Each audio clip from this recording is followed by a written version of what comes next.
Recording cloud server में जाएगा ना।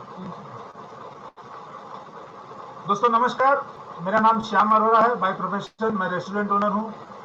आज हम सभी एक बहुत बड़ी बीमारी जो इस समय पूरे विश्व में 60% से ज़्यादा लोगों को ग्रसित कर रही है, उस बीमारी के बारे में चर्चा करेंगे, उसके सिम्टम को जानेंगे और साथ साथ समाधान क्या है उसका।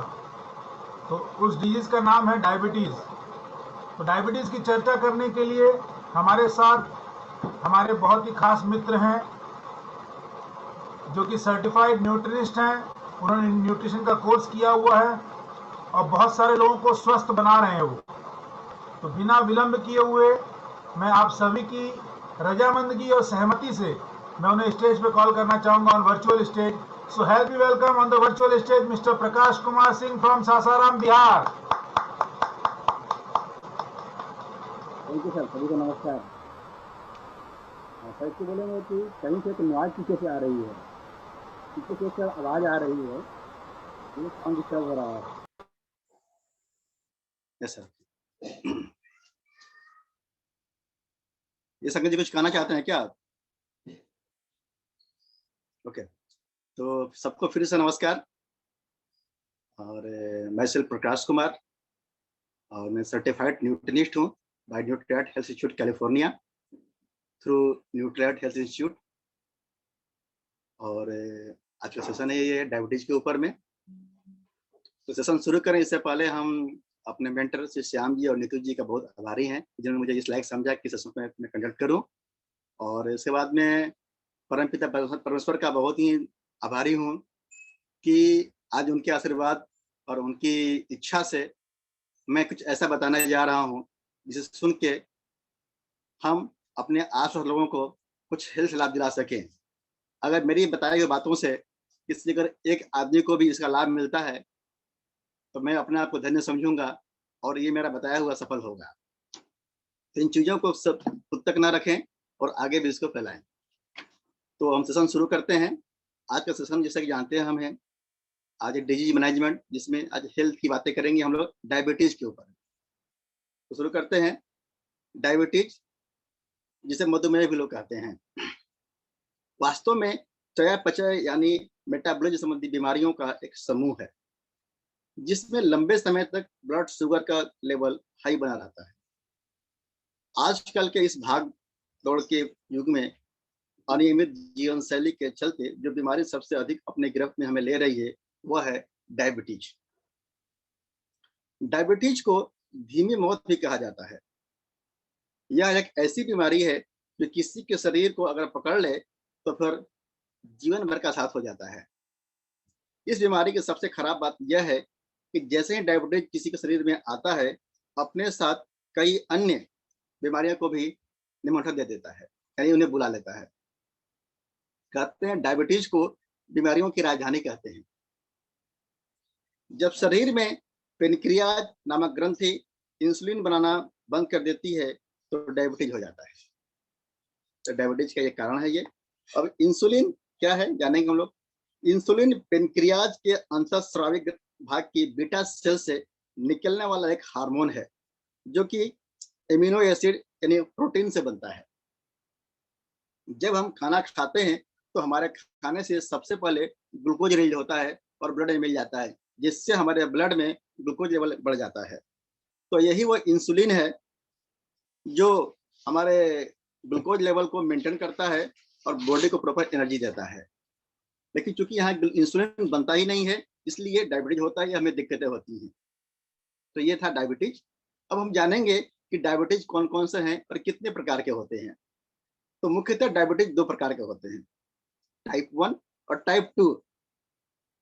वैसे डायबिटीज का एक और प्रकार भी है लेकिन इसके बारे में कम ही लोग जानकारी सामने आती है। तो तीसरी डायबिटीज जो है वो है प्रेगनेंसी या गर्भावस्था में होने वाला डायबिटीज। इस समय यह बीमारी ऐसी है डायबिटीज के जो प्रेगनेंसी में होती है जो बिना किसी पूर्व हिस्ट्री या लक्षण के इसमें सिम्टम आने लगते हैं। यह चूंकि खान पान या रहन सहन कुछ हमारे चेंज हो जाते हैं प्रेगनेंसी के समय में, इसलिए ये उभर कर आते हैं, फिर ये खत्म भी हो जाते हैं।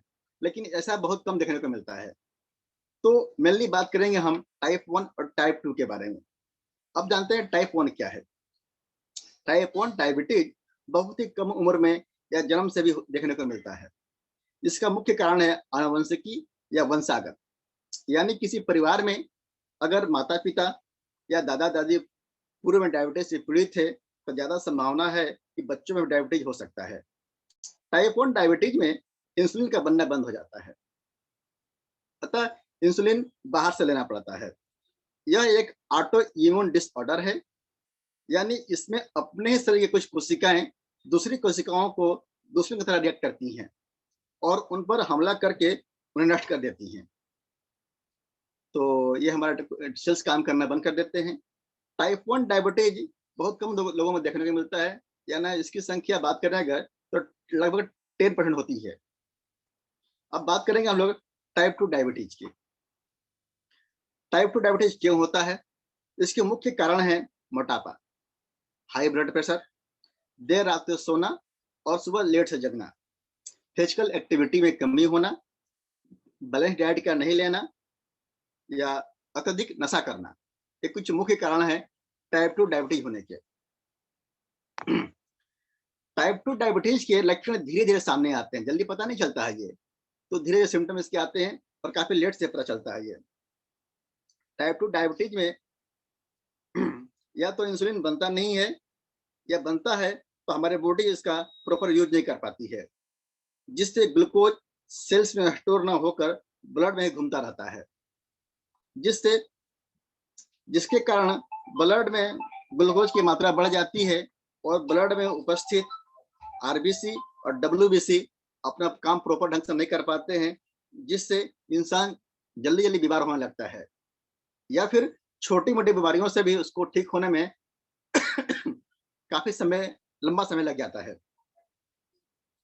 और डायबिटीज के मामले में महिलाएं कम रिस्क पर हैं, क्योंकि महिलाओं की अपेक्षा पुरुषों में डायबिटीज का खतरा अधिक होता है। अब बात करेंगे हम डायबिटीज के लक्षण के बारे में कि इसके लक्षण क्या हैं।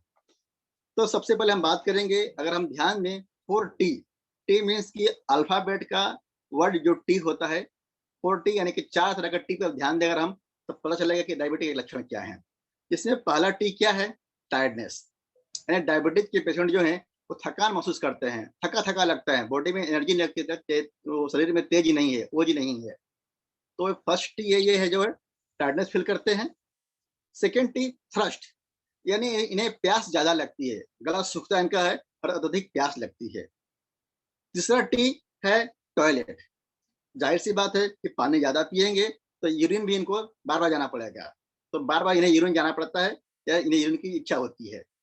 चौथा टी यानी कि थीन, थीन मतलब दुबला होना या ये कमजोरी होना, ये कमजोर हो जाते हैं। तो ये 4T है, टायर्डनेस, थ्रस्ट, टॉयलेट और थीन। ये मुख्य लक्षण इसके हैं डायबिटीज के। इन चीजों से डायबिटीज को हम पहचान सकते हैं।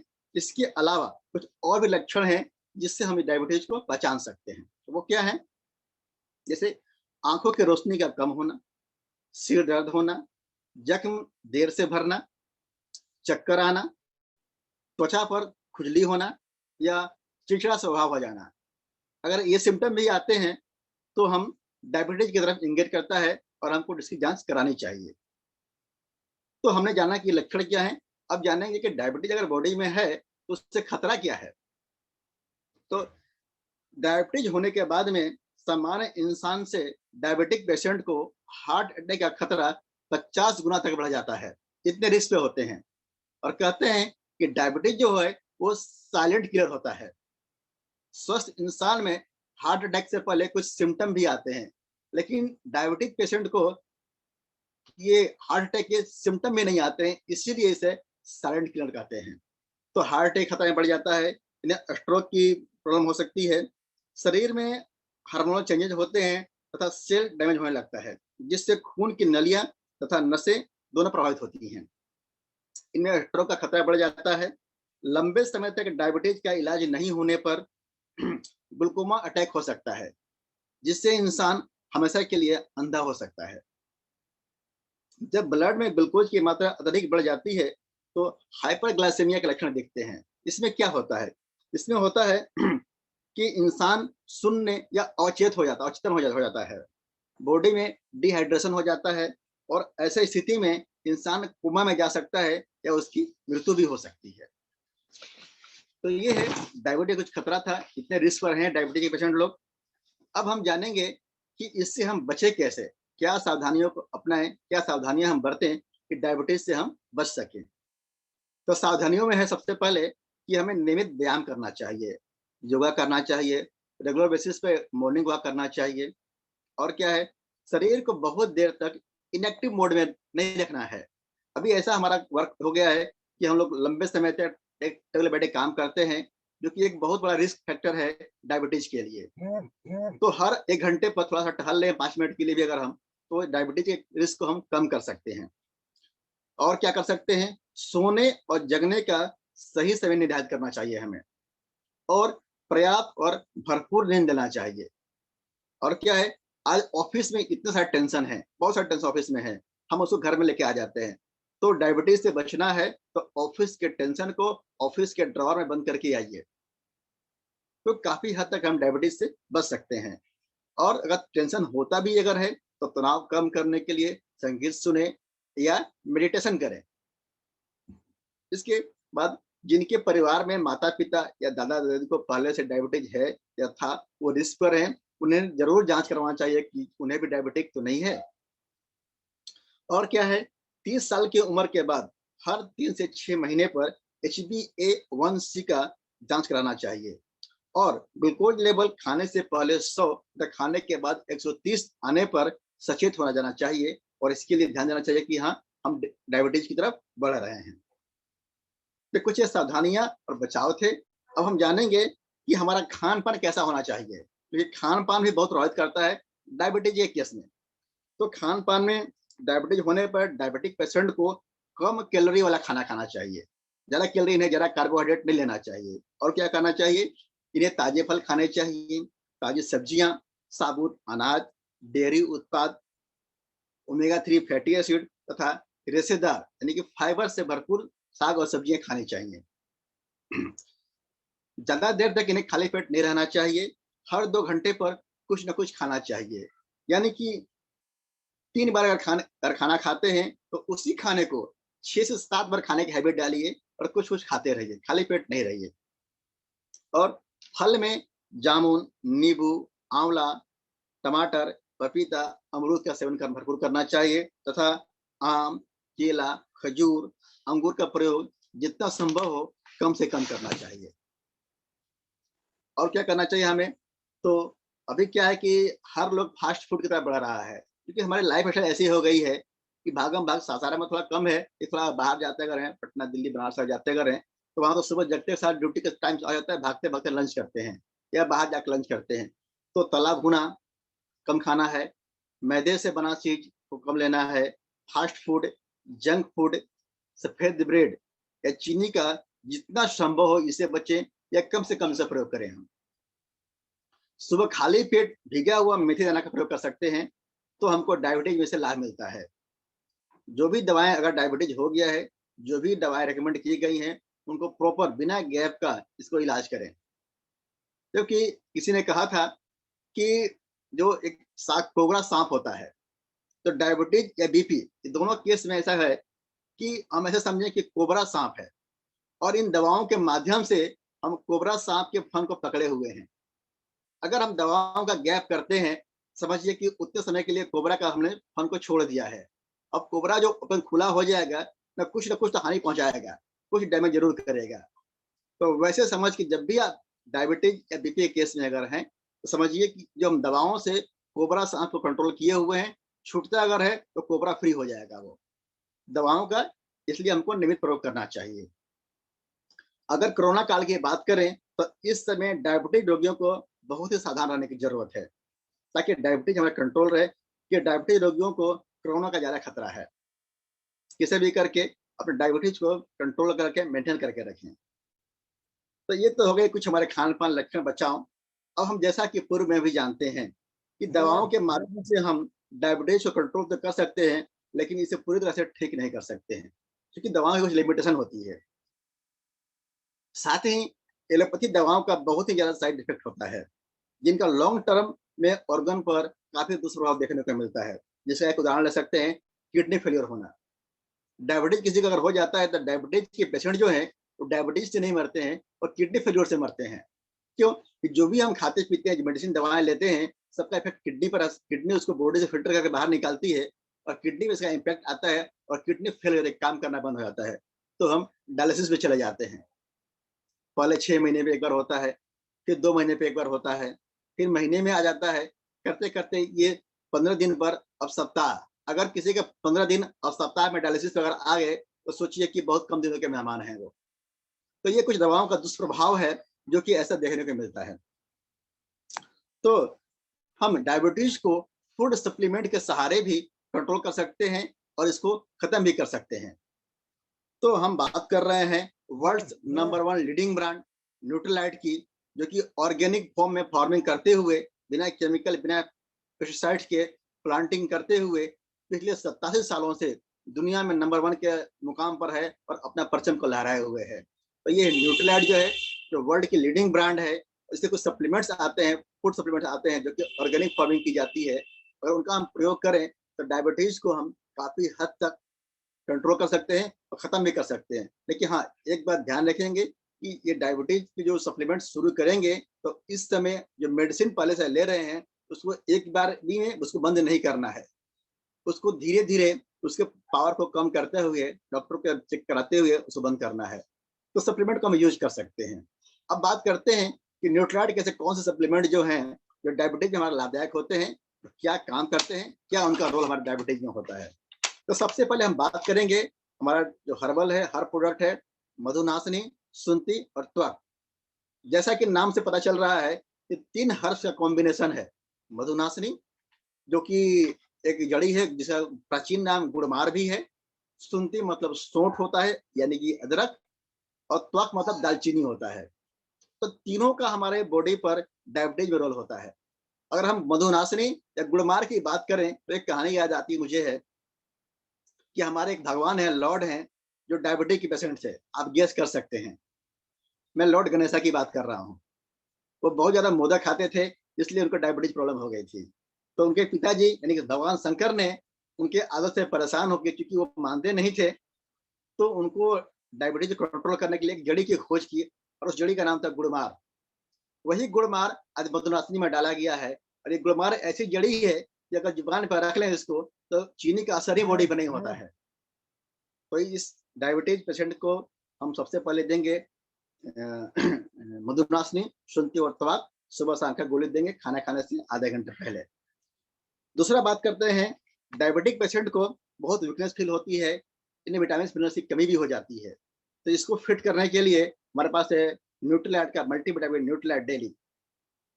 न्यूट्रीलाइट डेली में हमारे 13 विटामिन और 11 मिनरल्स हैं जो कि हमारे बॉडी में होने वाले कमजोरियों और विटामिन मिनरल्स की कमी को फुलफिल करते हैं। साथ ही न्यूट्रीलाइट डेली में एक मिनरल है जिसका नाम है क्रोमियम, वो सीधे से बॉडी में ग्लूकोज लेवल को कम कर देता है। तो डेली का ये फायदा है, साथ में लेने से इसका बहुत ज्यादा लाभ इसका मिलता है। तीसरी बात करेंगे हम सप्लीमेंट की, वो है न्यूट्रीलाइट का फाइबर। वही मैंने पीछे बात किया था कि डायबिटीज पेशेंट को रेशेदार चीजें खाना चाहिए, तो फाइबर भी वही चीज है। फाइबर अगर लेते अगर हैं, फाइबर करता क्या है हमारे बॉडी में, ग्लूकोज के साथ में जैसे ही हम खाना खाते हैं ग्लूकोज रिलीज होता है और बॉडी में, ब्लड में मिल जाता है, तो वहाँ लेवल बढ़ जाता है। तो फाइबर जो है, जो ग्लूकोज बॉडी में हमारे आते हैं उनको अपने में ऑब्जर्व कर लेता है और इसको धीरे धीरे ब्लड में रिलीज करता है, इसलिए अचानक से ब्लड में ग्लूकोज लेवल नहीं बढ़ पाता है। तो फाइबर को जरूर लेना चाहिए, ये हमारे इंटेस्टाइनल पे काम करता है और हमारा ये डाइजेस्टिव सिस्टम पे भी काम करता है और ग्लूकोज को बॉडी ब्लड में मिलने से धीरे धीरे रोकता है इसको है। फाइबर हमको लेना चाहिए। नेक्स्ट बात करेंगे हम प्रोटीन की। अब प्रोटीन का क्या रोल है, मैंने पीछे बात किया था कि इंसुलिन कहाँ से बनता है, तो बनता है पेनक्रियास से। पेनक्रियास से एक हार्मोन निकलता है बीटा सेल से, जो कि एमिनो एसिड यानी कि प्रोटीन से बना हुआ है। तो यही वो प्रोटीन है जो एमिनो एसिड बनाते हैं, हार्मोन बनाते हैं, जो कि इंसुलिन के रूप में हम जानते हैं। तो प्रोटीन की कमी हो जाती है, प्रोटीन प्रॉपर लेते हैं तो हमारा सेल रिपेयर भी करते हैं, हमारे जो सेल डैमेज हो जाते हैं, और इनको हार्मोन को बनाने में हेल्प भी करते हैं, साथ ही हमारे बॉडी को रिपेयर करते हैं और प्रॉपर फंक्शनिंग के लिए सपोर्ट करते हैं। और 5वां और अंतिम प्रोटीन यूज होता है, हम लोग करते हैं न्यूट्रिलाइट का साल्मन ओमेगा। ये ओमेगा का डायबिटीज में क्या रोल है? जैसे कि हम जानते हैं कि डायबिटीज पेशेंट को उनकी बॉडी में एक्टिविटी कम हो जाती है, उनके सेल्स डैमेज होने लगते हैं, उनके नसों में वो मतलब कि कड़ापन या टाइटनेस नहीं रह जाता है, उनकी नसें लूज हो जाती हैं, साथ ही उनमें मूवमेंट कम हो जाता है। तो साल्मन ओमेगा जो है हमारे नसों को इम्प्रूव करता है, उनको एम्पावर करता है प्रॉपर फंक्शनिंग के लिए। साथ ही जहाँ भी हमारे बॉडी में फ्लेक्सिबिलिटी होती है, जहाँ पर वो मतलब कि मूवमेंट होता है, उसको कंट्रोल करता है। तो ये साल्मन ओमेगा का रोल है। तो इस तरह बात करें हम, तो डायबिटिक पेशेंट को 5 सप्लीमेंट का प्रयोग करना चाहिए। मधुनाशनी सुनती तवक, Nutrilite daily, Nutrilite fiber, Nutrilite protein powder, Nutrilite का साल्मन ओमेगा। तो ये जो कुछ सावधानियां मैंने बताई, बचाव करते हुए, प्रॉपर डाइट का कंट्रोल करते हुए और ये फूड सप्लीमेंट का प्रयोग करते हुए अगर हम अपने आहार विहार में शामिल करें तो काफी हद तक डायबिटीज को हम कंट्रोल कर सकते हैं या क्योर भी कर सकते हैं। तो ये आज के मेरा डायबिटीज के ऊपर में सेशन था। मुझे विश्वास है कि आप लोग क्लियर हो किया होगा। फिर भी अगर किसी को कुछ डाउट अगर इस टॉपिक वगैरह है तो बेहिचक निसंकोच हमसे पूछ सकते हैं।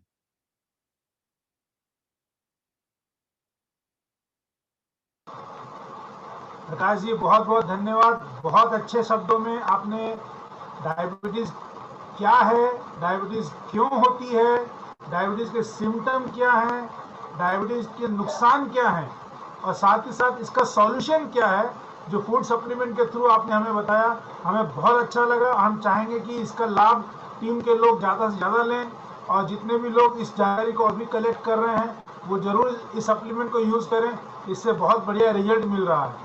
चलिए, हम आप पूरी टीम की तरफ से प्रकाश जी आपका कीमती समय देने के लिए हम आपको तहे दिल से धन्यवाद करते हैं। एक जोरदार तालियों से आपका स्वागत करते हैं हम।